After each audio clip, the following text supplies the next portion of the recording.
Hi friends, நம்ம ஆடுங்கள்லாம் கம்பு வயலில் தான் மேய்ஞ்சிட்ருக்காங்க. இன்றைக்கி நேரமாகவே போயாச்சு. ஏன்னா நம்ம இன்றைக்கி அடர் தீவனம் ஊற வைக்கல, அதனால் நேரமாகவே ஓட்டிகிட்டு போயிட்டாங்க. எதுக்கு ஊற வைக்கல அப்படின்னு பார்த்தீங்கன்னா, ஒரு 4-5 பேர் வந்து கொஞ்சம் ஒரு மாதிரி டல்லாக இருக்கானுங்க. காலையில் மேயத்துக்கு ஓட்டிகிட்டு போனாங்களா, அதில் வந்து கொஞ்சம் டல்லாகவே இருக்கானுங்க. நமக்கு வேறு ஏற்கனவே ஒரு ஆடு வேறு நல்லா மேய்ஞ்சிட்டு இருந்தவன் திடீர்னு இறந்து போயிட்டானா, அந்த ஒரு பயம் வேறு இருந்துக்கிட்டே இருக்குது.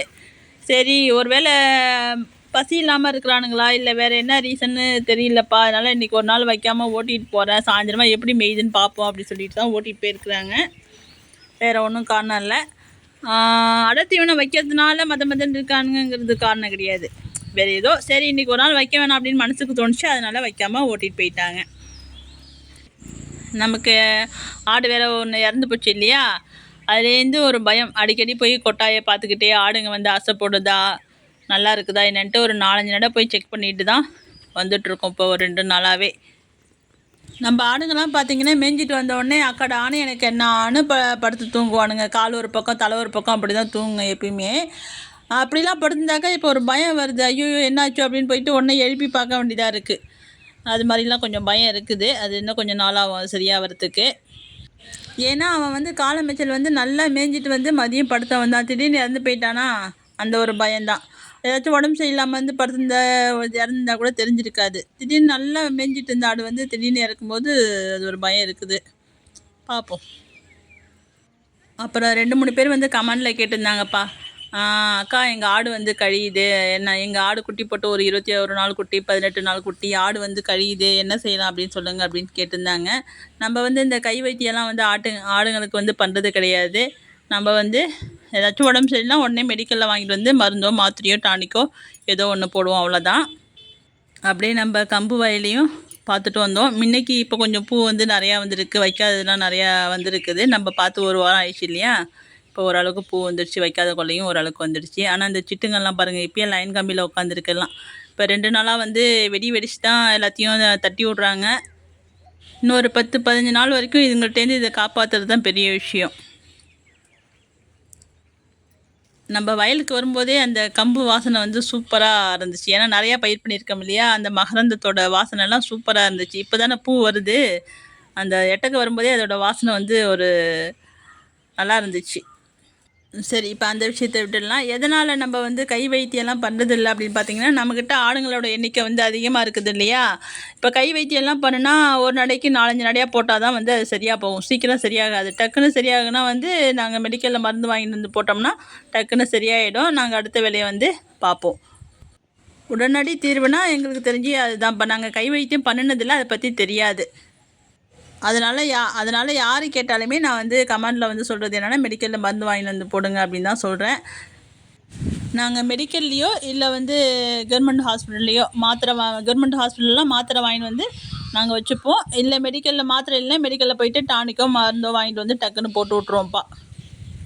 ஆனால் எப்பயுமே வந்து நாங்கள் மாத்திரையோ மருந்தோ எல்லா மருந்துமே வந்து நாங்கள் வந்து ஸ்டாக் வச்சுருப்போம், கையிலேயே வச்சுருப்போம். நாங்கள் பார்த்ததுக்கப்புறம் வாங்கிட்டு வந்து போட்டு அது சரியாகும்னா ரொம்ப லேட் ஆகிடும். அதனாலேயே பார்த்திங்கன்னா நாங்கள் எப்பயுமே எல்லா மருந்துமே மாத்திரையுமே வந்து ஜுரம் மருந்துலேருந்து கழியறதுக்கு மாத்திரையிலேருந்து எல்லாமே கையிலேயே வச்சுருப்போம்.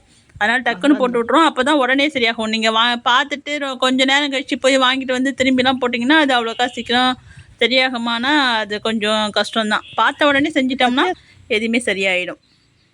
ஆனால் வந்து ஆடுங்க மட்டும் கழிஞ்சதுன்னா உடனே வந்து நம்ம என்ன செய்யணுமோ அதை செஞ்சிடணும். ஆடுங்க வந்து ரொம்ப நேரம் கழிஞ்சாலே அதுவே ரிஸ்க்கு தான். அதுவும் சின்ன குட்டிலாம் கேட்கவே வேணாம். பால் குடிக்கிற குட்டிலாம் கழிஞ்சதுன்னா நம்ம வந்து உடனே அதுக்கு வைத்தியத்தை பண்ணிடணும். நம்ம மருந்தோட பேர் சொல்கிறோம்னு வச்சுக்கோங்களேன், அது எத்தனை எம்எல் என்ன ஏதுன்ட்டு அப்புறம் அதெல்லாம் வந்து பல விஷயம் சிக்கல் வரும். அதனால் நம்ம அதையும் சொல்கிறது கிடையாது. நான் வேணால் போடுற அன்னைக்கு இல்லை ஏதாச்சும் போடுற அன்றைக்கி காமிக்கிறேன். நம்ம என்றைக்குமே வந்து நம்ம அலமேலோட புள்ள குட்டி இருக்கான் இல்லையா, அவனுக்கு வந்து ஒரு செரிமான டானிக் போட்டால் அதை வந்து காமிக்கிறேன். ஆடு வந்து செரிமான கோளாறு இல்லை வயிற்றில் எந்த பிரச்சனையாக இருந்தாலுமே ஓம வாட்டர் ஃபஸ்ட்டு போடுவோம். அது வந்து டக்குன்னு சரியாகணும்னா நம்ம ஒரு ஓம வாட்டர் போட்ட உடனே ஒரு 1 மணி நேரம் 2 மணி நேரத்தில் வந்து ஆடுங்க மேய ஆரம்பிக்கிறோம். அதையும் தாண்டி மேயலை அப்படின்னா நாங்கள் வந்து அந்த டானிக் போடுவோம். அதை வந்து நான் உங்களுக்கு காமிக்கிறேன். அதை எடுத்துகிட்டு போய் வாங்கிட்டு வந்து வேணால் போடுங்க. இங்கே பாருங்கள், வேப்ப மரம் இது ஒரு தழை இல்லை, வெறும் குச்சி மட்டும்தான் இருக்குது. முருங்கை இலையை சாப்பிட்ட மாரி வெறும் குச்சி மட்டும்தான் இருக்குது. இந்த வேப்பந்தழைக்கே இவ்வளோ புழு வருது. அப்போ எப்படி பயிர் பண்ணி எடுக்கிறதுன்னு பார்த்துக்கோங்க. அப்புறம் ஒரு தம்பி வந்து அலாட்டு எத்தனை மாதத்து செனை அப்படின்னு சொல்லுங்கக்கா அப்படின்னாங்க. எனக்கு ஆடு செனையாக இருக்குதா இல்லையாங்கிறது கண்டுபிடிக்க தெரியும். எத்தனை மாதத்து செனை அப்படின்னு கண்டுபிடிக்க எனக்கு தெரியாதுப்பா. அது கண்டுபிடிக்கலாமா என்னங்கிறதும் தெரியல. நம்ம ஆடு குட்டி போட்டதை வச்சு தான் கணக்கு பண்ணுவோம். சரி இது குட்டி போட்டுச்சு இன்னும் இத்தனை நாளில் வந்து குட்டி போடும் அப்படின்ட்டு. அது இப்போ பார்த்தீங்கன்னா ஒரு 4 to 4.5 மாதத்து செனையாக இருக்கும் அலாட்டு. இதெல்லாம் வயலில் ஜம்முன்னு மெஞ்சிட்ருக்காங்க. இது வந்து சாயந்தரம் மேய்ச்சல். இன்றைக்கி வந்து சாயந்தரம் மேய்ச்சலுக்கு போனப்போ எடுத்த வீடியோ இது. வருவாங்க லாஸ்ட்டாக வருவாங்க. இதெல்லாம் எப்படி போகிறானுங்க பாருங்க. குட்டி வந்து என்கிட்ட நின்றுட்டு இருந்துச்சு. என்னமோ எல்லாரும் போட்டோமா, அதுக்கப்புறம் பொறுமையாக போய்க்கிறேன், அது வரைக்கும் உன் கூட நிற்கிறேன் மாதிரியே நின்றுட்டு இருந்தார். அப்புறம் ஒரு 4-5 ஆடு போனதும் அவரும் புந்து ஓட ஆரம்பிச்சிட்டாரு.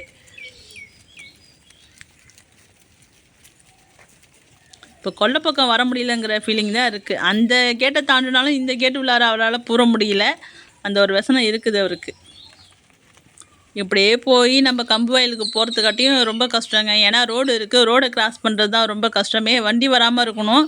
வண்டியில் வரவங்களும் ஸ்பீடாக வராங்களா, ஏதாச்சும் சொல்லவும் முடியல. அதனால் ரோடை கிராஸ் பண்ணுறது தான் ரொம்ப கஷ்டம் இந்த ஆடுங்களை ஓட்டிகிட்டு போகிறத பொறுத்தளவு. ரோடு கிராஸ் பண்ணால் தான் நம்ம வயலுக்கு போக முடியும். சரி, அப்படியே அது டானிக் என்ன டானிக் அப்படின்னு காமிக்கிறேன். நீங்கள் வந்து பேரை எழுதி வச்சுக்கிட்டாலும் சரி, இல்லை ஸ்க்ரீன்ஷாட் எடுத்துக்கிட்டாலும் சரி, வயிற்று பிரச்சனை, செரிமான கோளாறு, எந்த பிரச்சனையாக இருந்தாலும் அந்த டானிக்கை வாங்கிக்குவாங்க. உங்கள் ஆடு எத்தனை கிலோ இருக்கும், இது எத்தனை எம்எல் போடணும்னு நீங்கள் வந்து வாங்குகிற இடத்துல கேட்டுட்டு வந்து போடுங்கப்பா. நான் வந்து எம்எல் கணக்கெல்லாம் சொல்ல மாட்டேன். நான் வந்து போடுறது வந்து ஓம வாட்டர் போடுவேன். வயிற்று பிரச்சனை ஏதாச்சுன்னா அது கேட்கலைன்னா, ரொம்ப சீரியஸாக ஏந்திரிக்க முடியாமல் இருந்துச்சுன்னா டக்குன்னு அந்த டானிக்கை போட்டுருவேன். இல்லை லைட்டாக ஒரு மாதிரி சிம்டம்ஸ் தெரிஞ்சுன்னா ஓம வாட்டர் போடுவேன். ஓம வாட்டர் போட்டும் கேட்கலைன்னா அடுத்தது அந்த டானிக் போட்டு விட்ருவோம். உடனே வந்து தீனி எடுக்க ஆரம்பிச்சுடுங்க. இந்த டானிக்கெலாம் வந்து நம்ம ஏற்கனவே ஷார்ட்ஸில் போட்டிருக்கோம். என்னென்ன மருந்து வந்து வாங்கி ஸ்டோர் பண்ணி வச்சுருக்கோம் அப்படின்னு ஏற்கனவே நான் வந்து ஷார்ட்ஸில் வந்து ஸ்டார்டிங்லேயே போட்டிருக்கேன். இப்போ மறுபடியும் காமிக்கிறேன், வாங்கிட்டு வந்து வச்சுக்கோங்க. இந்த டானிக் தான், இதை வந்து வாங்கிட்டு வந்து வச்சுக்கோங்க. எந்த வயிற்று பிரச்சனையாக இருந்தாலும் சரி, இந்த டானிக்கை போட்டோம்னா உடனே வந்து தீனி எடுக்க ஆரம்பிச்சிடுதுங்க. நாங்கள் வந்து இது ரொம்ப நாளாக இது தான் போட்டுட்ருக்கோம். உடனே வந்து சூப்பராக டக்குன்னு வந்து தீனி எடுக்க ஆரம்பிச்சிடுதுப்பா. இதை வந்து நான் உங்களுக்கு ஜூமில் காமிக்கிறேன். வீடியோவில் வந்து இது கிளாரிட்டியாக தெரியல அப்படின்னு நினைக்கிறேன். நான் கொஞ்சம் ஜூமில் காமிக்கிறேன். இப்போ பாருங்கள், நல்லா தெளிவாக தெரியுது. Milk of magnesia and liquid paraffin suspension. இந்த டானிக் தான் நாங்கள் வயிற்று பிரச்சனைக்கு போடுறோம், செரிமான பிரச்சனைக்கு கொடுக்குறோம். நம்ம ஆடுங்களும் வந்துட்டானுங்க. அடை தீவனம் சாப்பிட்ற ஞாபகத்தில் இன்றைக்கி ஊற வைக்கலையாச்சா, எல்லாம் முஞ்ச பார்த்து நிற்கிது. என்னடா வைக்காமல் என்னத்தையும் காமிச்சிட்ருக்காளே அப்படின்ட்டு. நம்ம நாளைக்கு ஊற வச்சு கண்டிப்பாக கொடுக்கலாம். நம்ம வீடியோ பிடிச்சிருந்துச்சுன்னா லைக் பண்ணுங்கள், ஷேர் பண்ணுங்கள், கமெண்ட் பண்ணுங்கள், சப்ஸ்கிரைப் பண்ணுங்கப்பா. நம்ம இன்னொரு வீடியோவில் பார்ப்போம்.